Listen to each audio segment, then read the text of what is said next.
Hello guys, Kumar English classes में आपका स्वागत है। आज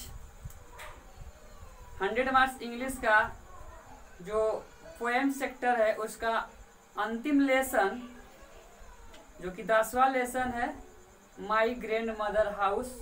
ठीक, ये लेसन आज पढ़ाया जाएगा, जिसकी जो पोएट्री है वो है कमला दास।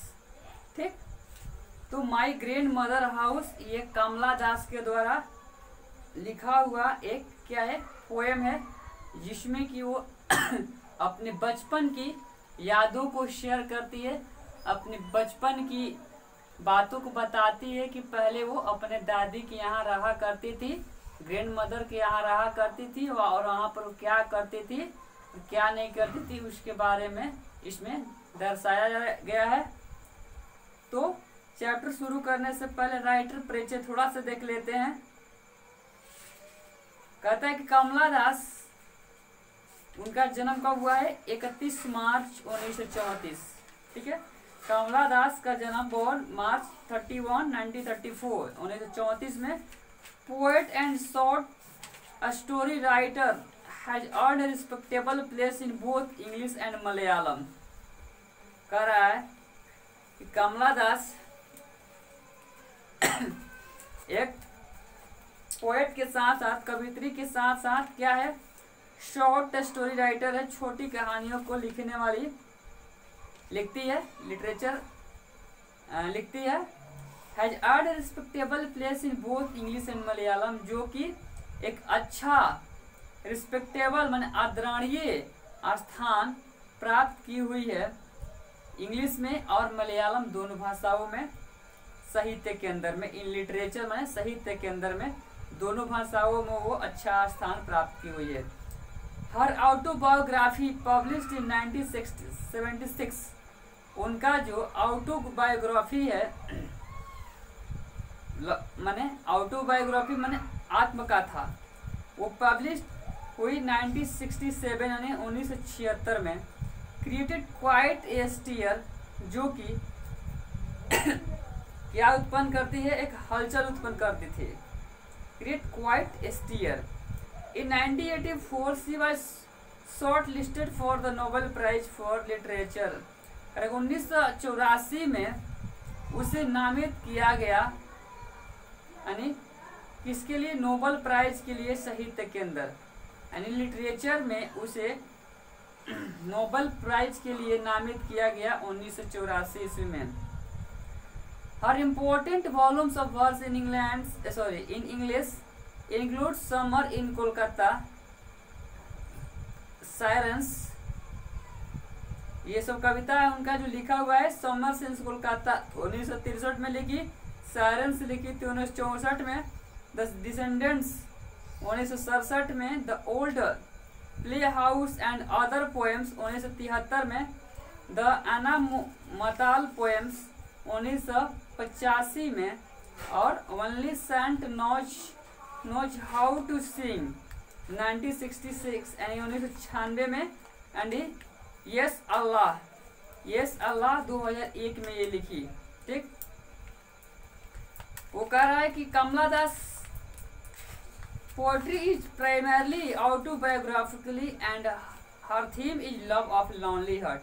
कह रहा है कमला दास की जो कविताएं होती, जो प्राथमिक कविताएं होती थी, वो ऑटोबायोग्राफिकली होती थी, आत्मकथा युक्त होती थी, और उसका जो थीम होता था वो लव, वो कैसा होता था? प्यार भरा, लव ऑफ लॉनली हार्ट, प्यार का वो अकेला हृदय, माने अकेलापन भरी कविताओं को लिखती थी जो कि प्यार से संबंधित होती थी।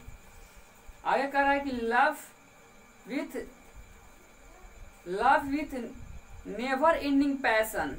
कह रहा है कि ऐसी कविताएं लिखती थी, मतलब कि प्यार भरी इतनी कविता लिखती थी कि उनका वो जो जुनून था प्यार में, वो कभी खत्म नहीं होती थी, पैशन कभी नेवर एंड नहीं होती थी, कभी वो दीवानगी उनकी खत्म नहीं होती थी।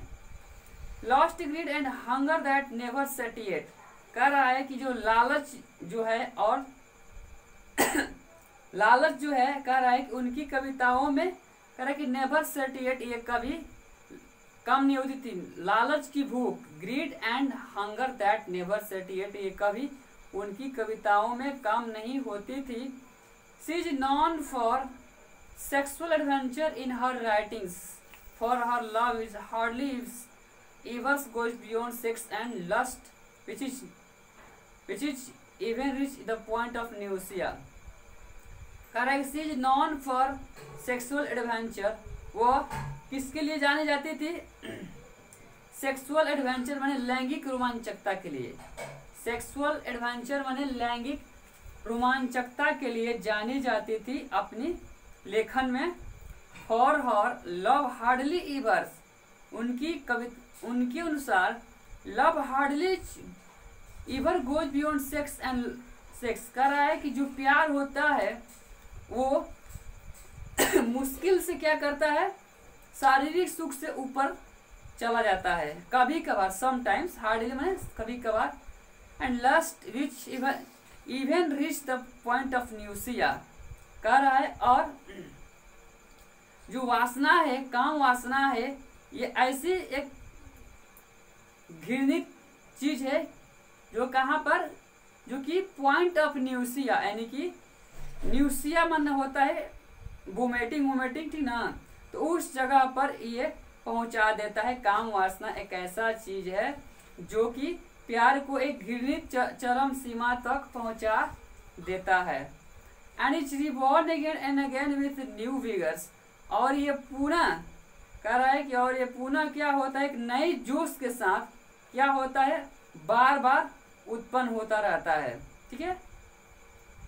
कमला Das reveals recommendable mystery of phrase and control over rhythm. कह रहा है कि जो कमला दास है वो क्या है, reveals commendable mystery of phrase and control over the rhythm. Rhythm क्या होता है, पद। कमला दास पद पर अपना नियंत्रात्मक स्वामित्व, ठीक है, और लय पर क्या रखती है, पहुंच रखती है। ठीक। The words are often painted and the rhythm is marvellous, almost feverishly alive. कह रहा है उनकी शब्द के अनुसार, ठीक ना, कह रहा है उनके शब्द के अनुसार नहीं, उनकी जो शब्द है वो क्या होते हैं, the words are often pointed, उसके शब्द जो होते हैं वो क्या होते हैं, चित्रात्मक होते हैं। And the rhythm is marvellous, और जो उनका लय होता है वो क्या होता है, मार्वेलस होता है, अद्भुत होता है। ऑलमोस्ट फेवरेटली अलाइव, जो कि जीवंत प्रतीत होता है। ठीक।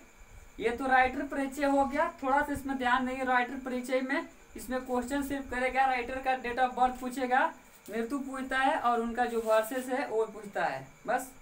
अब देखते हैं इस कविता में क्या लिखती हैं ये कमला दास। पहला लाइन है कि there is a house now far away where once I received loved. कह रहा है कि देयर इज ए हाउस, एक घर है, ठीक है, now far away where once I received love. कह रहा है कि नाउ फार अवे, नाउ माने अब, जो कि काफी दूर है, काफी अवे है, where once I received love, जहां पर मैं प्यार प्राप्त करती थी। मैंने कह रहा है कि ये घर था जहां पर पहले मैं क्या बहुत प्यार प्राप्त करती थी, लेकिन फिलहाल में वो घर क्या है, काफी दूर है। दैट वुमन डैड, कह रहा है कि वो औरत मर गई, माने जिस औरत के साथ अपने दादी माँ के साथ वो रहती थी, दैट वुमन डैड, वो औरत मर गई। The house withdrew into silence, उसका जो घर है वो का चीज में, सन्नाटा में छा गया। विड्रू इनटू साइलेंस में सन्नाटा में उसका घर क्या हो गया, छा गया। स्नेक्स मूव्ड अमॉन्ग बुक्स, कह रहा है जो सांप है वो किताबों के बीच में मूव करने लगे। कह रहा है कि स्नेक्स मूव्ड, कह रहा है सांप क्या करने लगे, मूव करने लगे, घूमने फिरने लगे। जब वहां पर कोई नहीं रहता था, पूरी तरह से सन्नाटा हो गया था, साइलेंस हो गया था, तो सांप इधर उधर घूम रहे थे। Among books I was then too young, माने किताबों के बीच मैं क्या थी, बहुत छोटी थी। ठीक, कह रहा है एमोंग बुक्स यानी किताबों के बीच I was then too young, मैं काफी छोटी थी। टू रीड मैंने पढ़ने के लिए, मैं पढ़ नहीं पाती थी, बहुत सारी इतनी किताबें थी कि मैं देखकर ही डर जाती थी, मैं पढ़ नहीं पाती थी। And my blood turns cold like the moons, और मेरा जो ब्लड है, खून है, वो मून की भांति, चंद्रमा की भांति शीतल हो जाता था, मानी किताबों को देख करके। इतनी किताबें होती थी कि पढ़ने का मन नहीं करता था, और किताबों को देखते थे तो ये क्या होता था, मेरा जो ब्लड है वो चंद्रमा के समान ठंडा शीतल हो जाता था। कह रहा है how often I think of going, कह रहा है अक्सर मैं वहां पर अब जाने के लिए सोच रहा हूँ। देयर मैंने वहां, to peer through blind eyes of windows और just listen to the frozen air. कह रहा है कि देर मैंने वहां पर जाने के लिए सोच रही हूँ अक्सर मैं। टू पियर मैंने होता है झांकने के लिए, पियर मैंने झांकने के लिए, through blind eyes, blind eyes के मतलब है कि वहां पर चारों तरफ अंधेरा है, जो भी खिड़की दरवाजे हैं वो सभी क्या है, धुंधले पड़ गए हैं। इसका कहने का मतलब यही है कि ब्लाइंड आइज का मतलब यही है कि अंधेरा हो गया है और जितनी भी खिड़कियां दरवाजे हैं सभी काले हो गए हैं, धुंधला हो गया है। तो ये कह रहा है कि धुंधली आंखों से और विंडो से, खिड़कियों से मैं झांकने के लिए सोच रही हूँ, झांकने के लिए मेरा इच्छा है। Just listen to the frozen air, और क्या करने की इच्छा है जी, सुनने की इच्छा है। कैसी हवाओं को, फ्रोजन हवाओं को सुनने की इच्छा है, जो कि झरझर झरझर करके पहले बहा करती थी, उस हवाओं को क्या कर रहा है, सुनने को मेरा मन करता है। ठीक, अभी भी। और in wild despair pick an armful darkness to bring it here to light, कह रहा है कि अब इतना अंधेरा हो गया है कि सब वहां पर निराशा फैल गया, डिसपेयर हो गया है, निराशा फैल गया है। और इस निराशे को ही पीक एन आर्मफुल मतलब कि मुट्ठी में भर करके, उस निराशा को ही मैं चाहती हूँ कि मुट्ठी में भर करके, darkness to bring it here to light, कर रहा है कि उस अंधेरापन को, उस डिसपेयर को पकड़ करके, मुट्ठी में भर करके क्या कर रहा हूँ, मैं लाना चाहता हूँ। माने वो ऐसा सोचती है।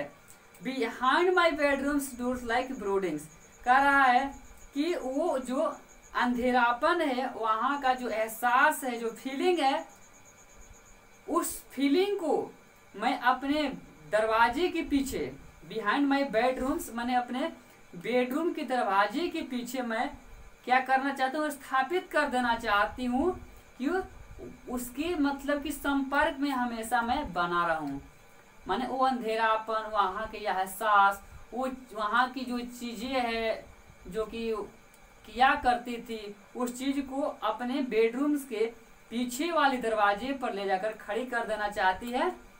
लाइक ए ब्रूडिंग डॉग, मतलब कि एक ब्रूडिंग डॉग की भांति, माने कुत्ते की भांति, डरावने कुत्ते की भांति मैं उस चीज को अपने शयन कक्ष के दरवाजे के पास लेकर के स्थापित कर देना चाहती हूँ।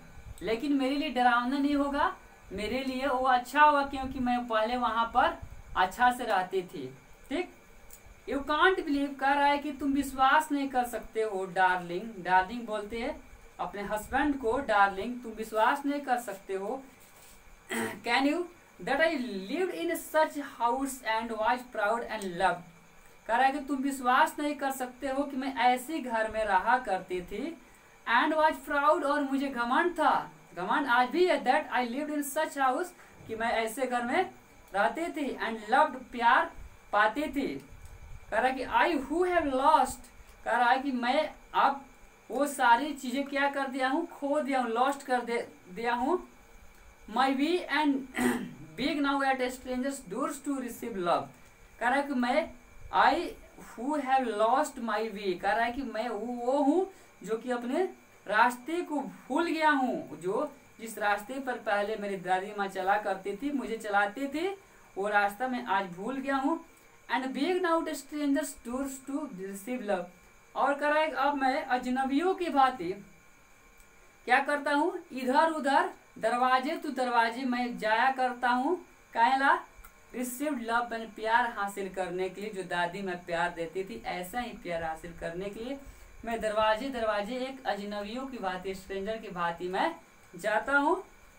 At least in A small change कर रहा है थोड़ा सा, मतलब कि विश्वास उत्पन्न के लिए, थोड़ा सा चेंजिंग उत्पन्न करने के लिए मैंने उस तरह का वो क्या कर रहा है, मैं दरवाजे से दरवाजे जाती हूँ। ठीक, तो ये आपका पूरा पोएट्री जो सेक्शन है वो खत्म हो गया। ठीक है, अब 100 मार्क्स में आप लोग का रह जाएगा प्रोज सेक्शन, लेकिन इससे पहले पूरा ग्रामर पढ़ाया जाएगा। ग्रामर पढ़ाने के बाद उसके बाद ये आप लोग को प्रोज पढ़ाया जाएगा। ठीक है।